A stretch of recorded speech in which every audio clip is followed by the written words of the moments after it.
उसमें जो डिपॉजिटर्स होते हैं, जो अपना पैसा जमा करते हैं, इनके हित की रक्षा के लिए एक नया कायदा गुजरात सरकार ने पास किया था, GPID act, Gujarat protection of interest of depositors.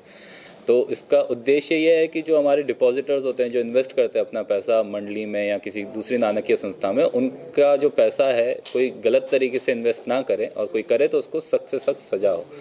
तो इसको मद्देनज़र रखते हुए भक्तिनगर पुलिस के सामने एक घटना सामने आई थी, जिसमें श्री रामेश्वर सहकारी मंडली नाम की मंडली थी, जिसमें लोगों ने अपने अपने पैसे जमा किए थे, जिसमें एक घोटाला सामने आया है।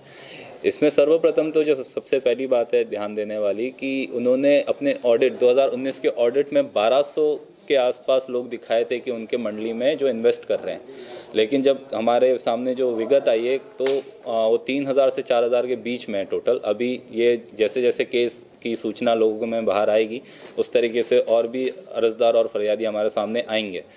तो अभी वो फाइनल हमारे पास आंकड़ा है नहीं कि एक्चुअली में कितना है, लेकिन टोटल आंकड़ा जैसे आप लोग ने प्रेस में तो पढ़ा ही है कि 60 करोड़ के आसपास का है। लेकिन अभी तक जो हमारे पास आई है विगत, वो 103 लोगों ने हमारे पास आके अपनी अर्जी और फरियाद लिखवाई है, जिसमें टोटल जो कीमत है 8 करोड़ 11 लाख 94 हज़ार की है।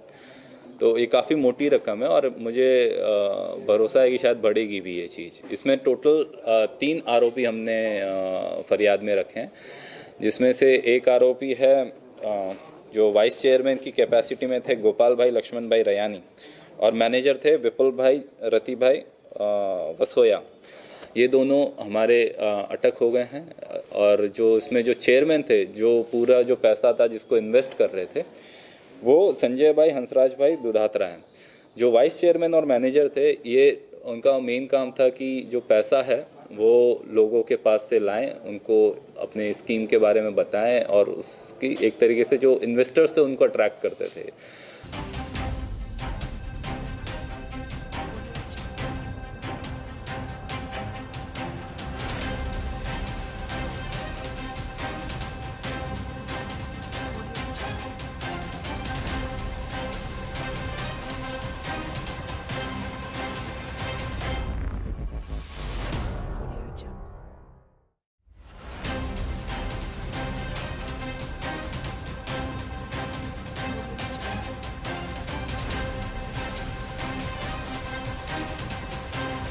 और इसमें हुआ ये कि जो इन्वेस्टमेंट था वो इन्होंने, जो एक साउंड इन्वेस्टमेंट होता है कि अच्छा इन्वेस्टमेंट होता है, उसका पालन नहीं किया। और इनका मोटा भाग से जो पैसा था वो उनका, उन्होंने 12% का, उन्होंने जैसे 12 और 22% का वादा किया है, तो उस टका से उनकी बढ़ोतरी नहीं हुई।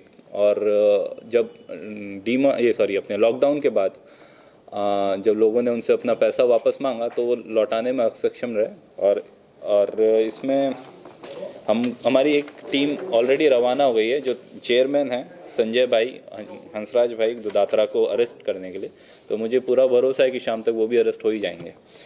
और इसमें अभी जो 12 करोड़ के आसपास जो लोन था, जो इन्होंने अपने इन्वेस्टर से जो पैसा लिया उसको लोन पे भी चढ़ाया था, तो 12 करोड़ के आसपास इनको अभी लोन बढ़ी नहीं, इनफैक्ट उसका फाइनली कमी हुई है, जो ऐसा देखने में आ रहा है। तो और इसने, उसके अलावा इसके जो 2 अकाउंट्स थे जिसमें पैसा जमा हो रहा था इन्वेस्टर्स का, उसमें किस तरीके से पैसा गया है, इनके पर्सनल अकाउंट में भी पैसा गया है अपने, जैसे इनका लड़का सिंगापुर में, एलिगेशन है कि उसके अकाउंट में भी पैसा गया था।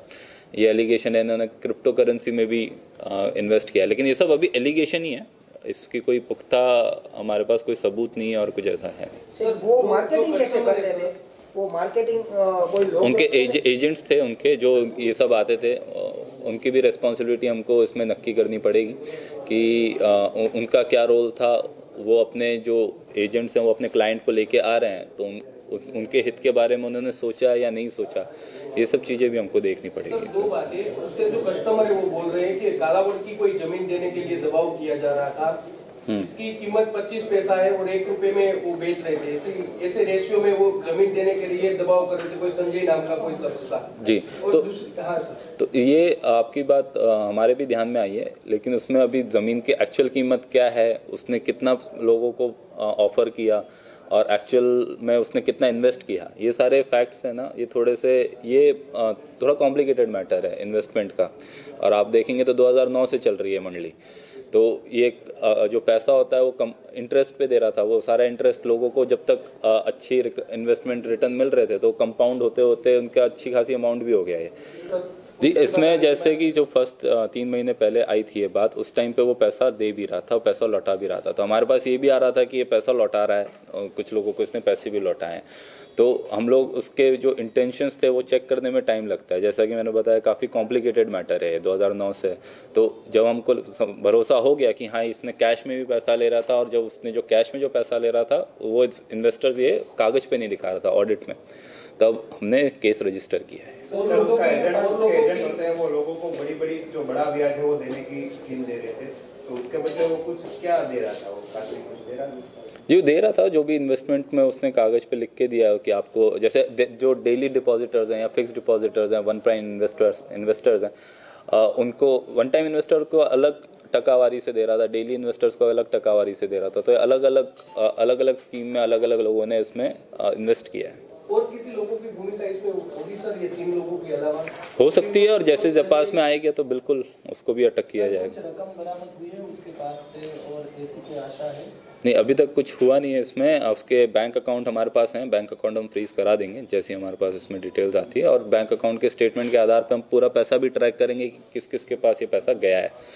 सर आपने बोला वो करेंसी कैसे ट्रांसफर कर रहे थे? नहीं, करेंसी वो एलिगेशन है, अभी तक उस चीज़ को सामने नहीं आया। वो जैसा कि मैंने बताया, वो बैंक के जो स्टेटमेंट आएंगे उसके आधार पे हम तपास में बात करेंगे। ये सिर्फ एलिगेशन है, तो हमको पता है कि ये सब लाइंस हैं, इसमें हम लोग तपास कर सकते हैं।